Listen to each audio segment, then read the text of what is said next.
25 лица се јавила со повреди во хируршката болница Свети Наум Охридски, од кои 7 се хоспитализирани, а останатите се пуштени на домашно лекување. Хирургот Виктор Камиловски вели дека дежурната екипа е дуплирана за плюс 7 доктори и медицински персонал.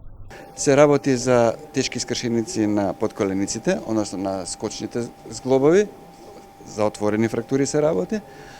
Понатаму имавме во обидот да избегаат од своите домови, бегајќи преку стакло, се пресекуваат двајца пациенти од различни куќи и се здобиваат со секции, односно со пресекување на ахиловите тетиви доле на подколеницата и сите двајца пациенти се оперирани и се чувствуваат добро.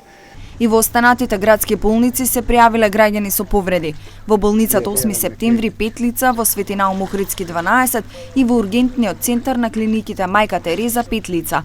Кај 8-годишно дете е констатирана смрт. Севкупно во скопските болници и клиники се примени 73 лица повредени од катастрофалното невреме што синоќа го зафати Скопје и Скопскиот регион.